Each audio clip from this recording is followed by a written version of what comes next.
Eve severe culorum principem, te Christe regem gentium.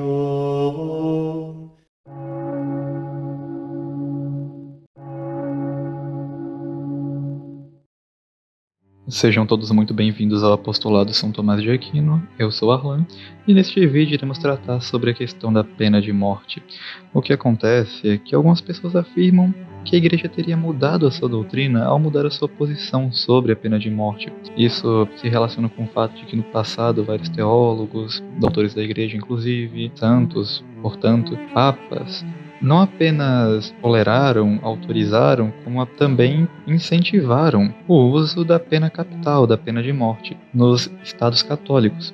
Porém, hoje em dia, a Igreja tem tomado uma posição extremamente rígida contra a pena de morte em praticamente todo caso, tendo ela como na prática intolerável. E algumas pessoas levam isso como uma mudança substancial na doutrina cristã. É disso que iremos tratar. E para isso eu trago o conteúdo de alguns artigos que podem ser levados em consideração. O primeiro artigo é da revista La Nave, Pena de Morte, o porquê de não haver ruptura. E os outros dois artigos são do site francês Archidiacre, os argumentos de Santo Agostinho contra a aplicação da pena de morte e os comentários da Exsurge Domine, proposição 33. Primeiramente, pena de morte, porque não há ruptura. A pedido do Papa Francisco, a Congregação para a Doutrina da Fé escreveu em 1º de agosto de 2018 uma carta aos bispos informando sobre a mudança no número 2267 do Catecismo da Igreja Católica sobre a pena de morte, tornando-a, em todos os casos, ilegítima. Essa alteração reflete uma evolução na doutrina da Igreja, considerando documentos magisteriais recentes, a eficácia de meios alternativos para neutralizar criminosos, o desenvolvimento da doutrina jurídica sobre as penas e a sensibilidade crescente dos cristãos em favor da vida. No campo doutrinal, a autoridade máxima é o magistério da Igreja, mesmo que ele não seja definitivo, e é assistida pelo Espírito Santo. A doutrina autêntica da Igreja sobre a pena de morte se desenvolveu recentemente. Em 1992, o Catecismo da Igreja Católica considerava preferíveis os meios que evitassem a pena de morte, se fossem suficientes. Em 1995, a encíclica Evangelium Vitae, número 56, ensina que a pena de morte só pode ser infligida em caso de necessidade absoluta, praticamente inexistente nos dias de hoje. A edição de 1997 do Catecismo reproduz esse ensinamento, assim como o Compêndio da Doutrina Social da Igreja, de 2005, e o Papa Bento XVI. Em 1º de agosto de 2018, a Congregação para a Doutrina da Fé reconheceu que, abre aspas, no passado, a situação política e social tornava essa pena um instrumento aceitável para a salvaguarda do bem comum. Fecha aspas. Considerando documentos magisteriais recentes, a eficácia de meios alternativos para neutralizar criminosos, a evolução da doutrina jurídica sobre o sentido das penas e o refinamento da sensibilidade dos cristãos a favor da vida, ela considera o momento adequado para declarar que, abre aspas, a pena de morte é inadmissível, pois atenta contra a inviolabilidade e a dignidade da pessoa. Fecha aspas. Alguns viram nesse desenvolvimento doutrinal uma evolução por contradição. É necessário, antes de tudo, lembrar que a doutrina da Igreja se desdobra ao longo dos séculos. Em vários pontos, a Igreja, embora iluminada pela lei evangélica, só gradualmente tomou consciência ao longo dos séculos de todas as implicações da lei natural. Isso pode acontecer de várias formas. Primeira, às vezes, a história mostra que uma maneira de agir tem consequências dramáticas e insolúveis. Assim, as guerras religiosas levaram gradualmente à convicção de que a liberdade religiosa é um direito natural. 2. Por um tempo, documentos magisteriais sobre uma questão foram extraviados.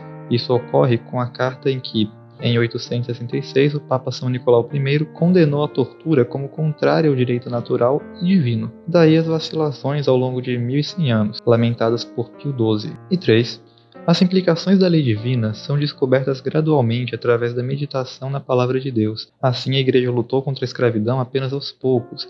Paulo III, que em 2 de junho de 1532, na carta Veritas Ipsa, proibiu a escravidão de qualquer povo, índio ou outro, pelos cristãos que os dominassem, até sua condenação formal em nome do direito natural e revelado, principalmente por Leão XIII.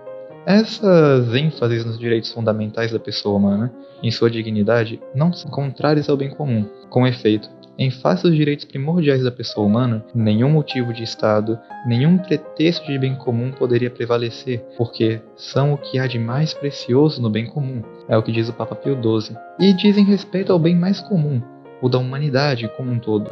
Além disso, destaca-se, conforme Pio XII, entre os atos proibidos por serem maus e, portanto, não podendo ser justificados por qualquer fim, lembrando que o mal não tem direito, existem primeiramente os atos intrinsecamente maus devidos à sua natureza, que nenhuma circunstância pode tornar bons. Por exemplo, odiar a Deus. Não importa a circunstância, você nunca pode odiar a Deus, nem em caso de morte.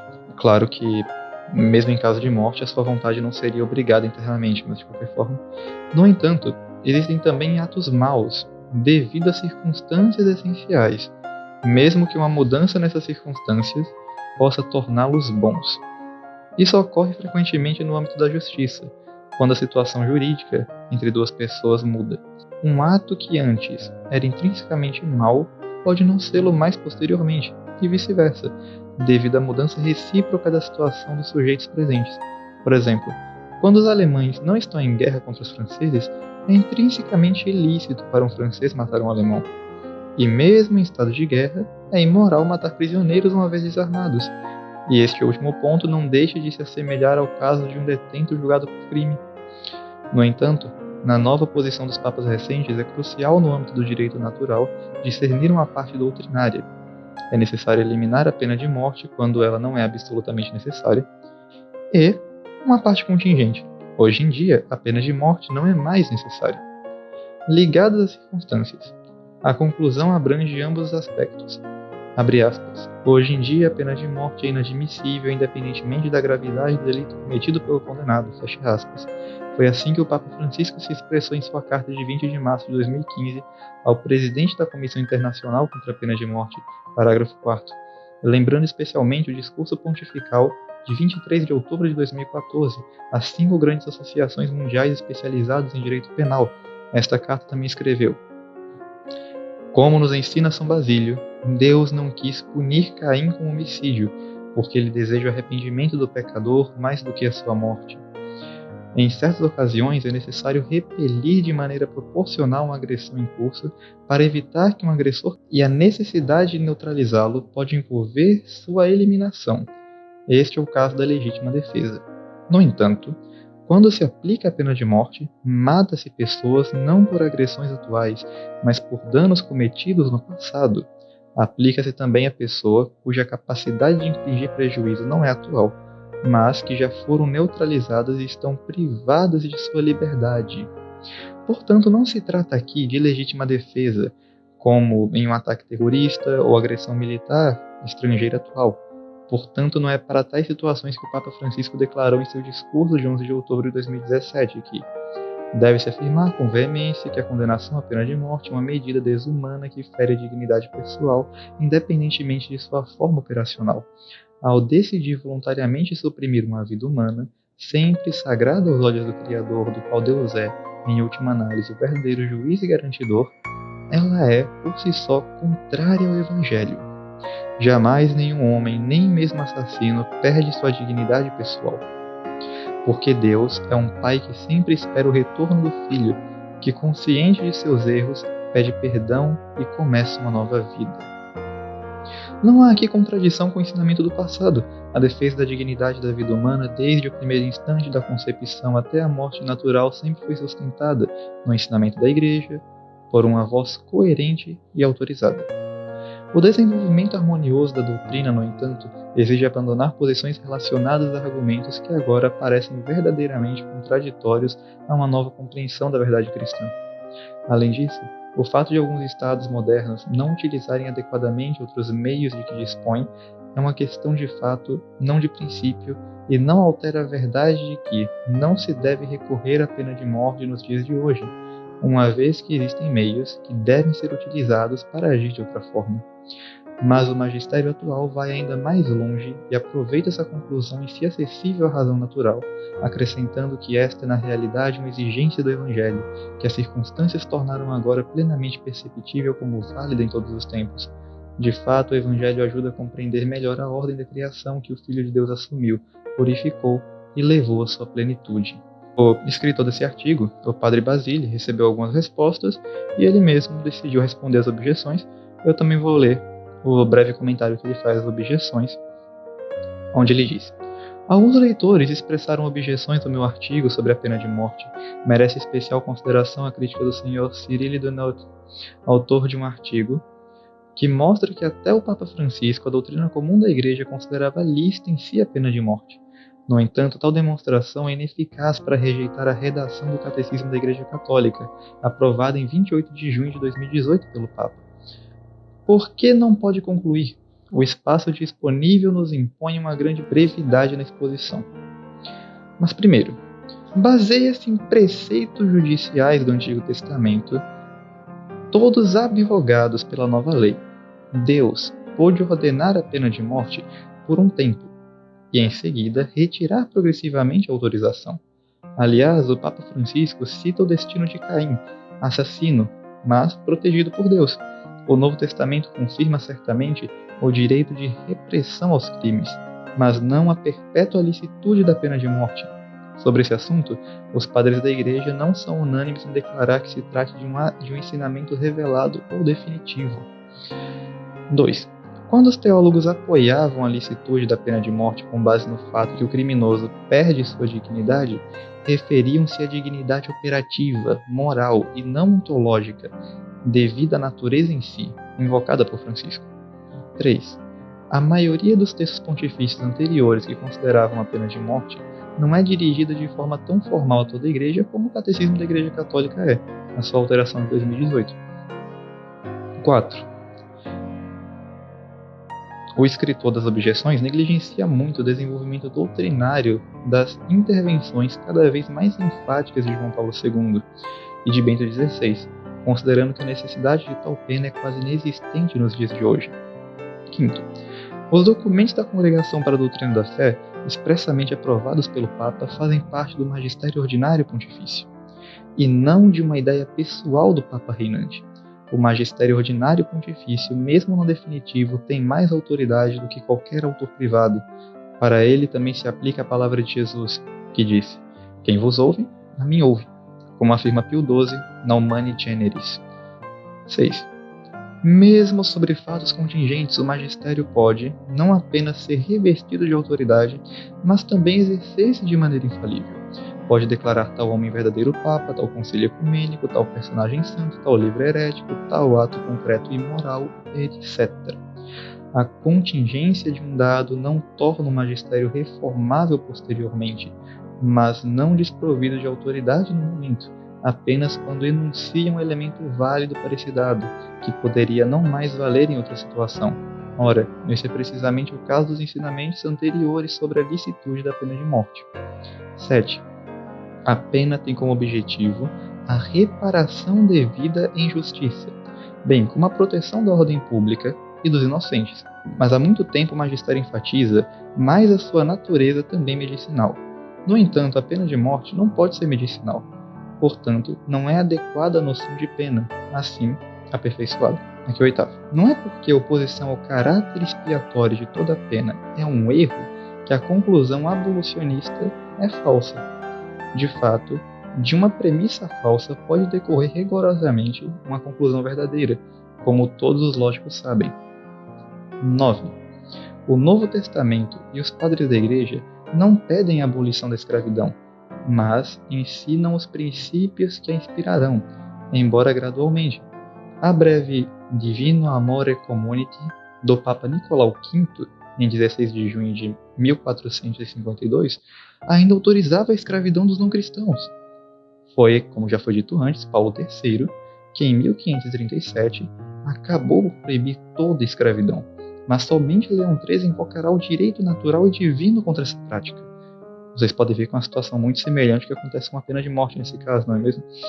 A resposta dos objetores, aqui ignorada, continua a negligenciar que em 10 de abril de 1958, Pio XII ensinou que alguns atos podem ter sua moralidade intrínseca modificada dependendo das circunstâncias. Vamos pegar um exemplo. Suponhamos que por séculos o magistério tenha permitido, pelo menos em caso de necessidade, para tratar uma doença X, amputar a perna afetada, e isso sem qualquer anestesia. Chega um momento em que se descobrem outros métodos de anestesia. A medicina avança e fica mais fácil. Até mesmo de medicação.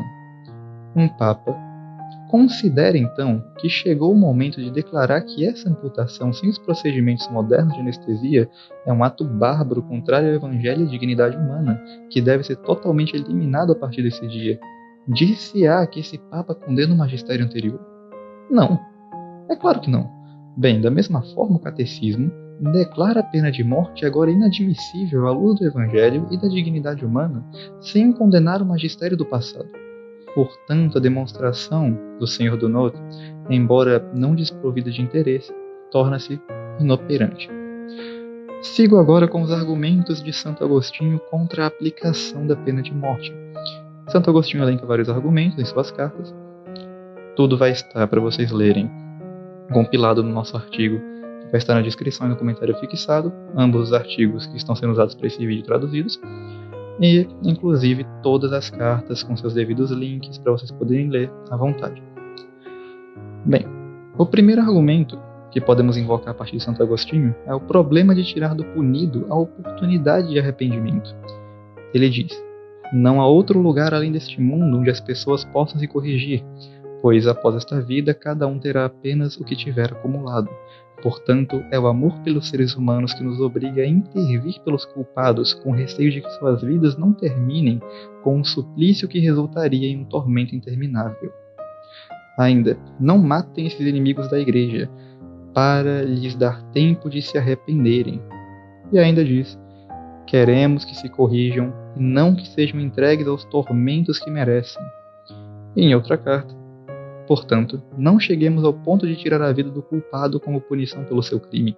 Não lhe retires a vida para que ele possa se arrepender. Não o faças perecer para que ele possa se corrigir.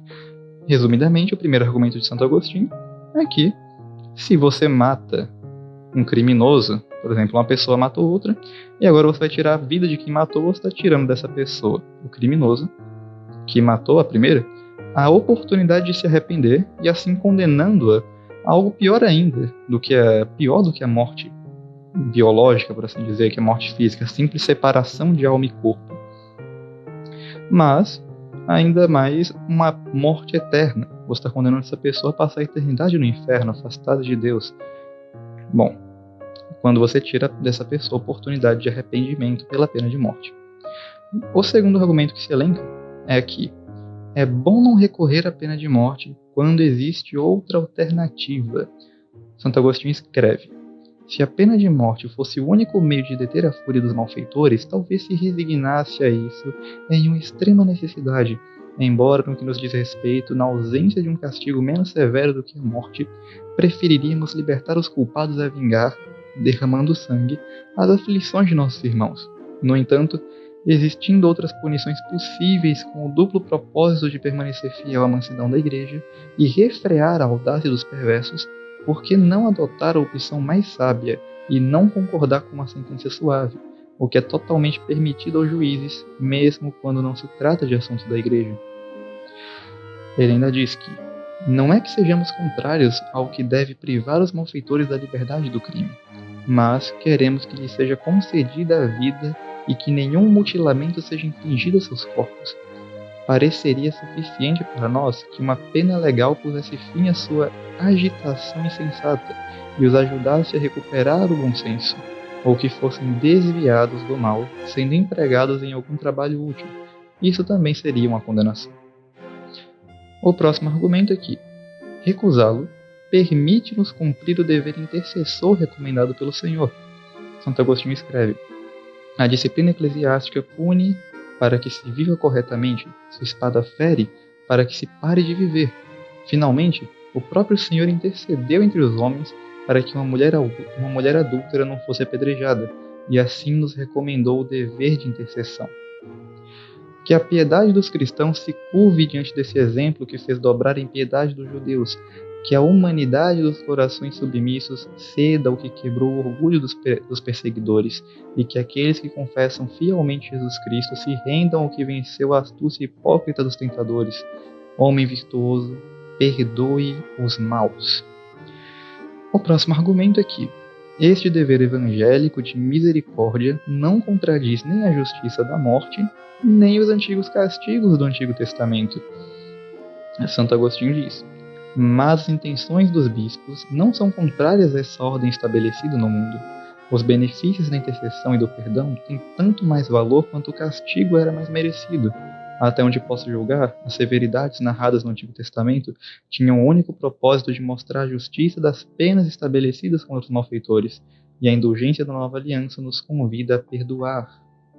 Também é dito: o apóstolo diz daqueles que são como você, que não é em vão que você carrega a espada, que você é ministro de Deus.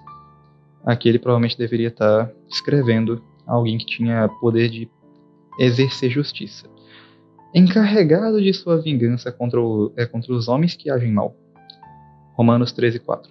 Mas uma coisa é a causa de uma província, outra coisa é a causa da igreja. O governo de uma exige severidade, o governo da outra deve ser inseparável da mansidão.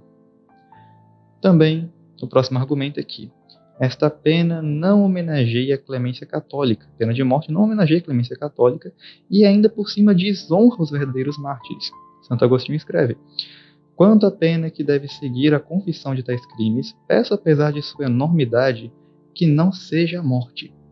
Peço isso, quer para nossa consciência, quer para que se preste homenagem à brandura católica.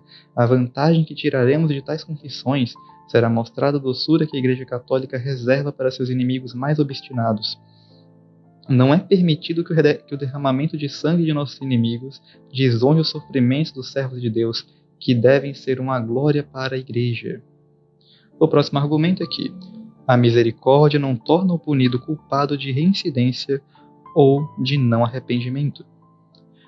Santo Agostinho escreve: não creio que nossas intercessões sejam responsáveis por esses males. Devemos ser creditados antes pelo bem que buscamos, ou seja, mansuetude, que faça amar a palavra da verdade e o desejo de que aqueles que são salvos de uma morte temporal vivam de maneira a não cair na morte eterna, para a qual não há mais libertador. Ponto final. Essas foram as citações de Santo Agostinho.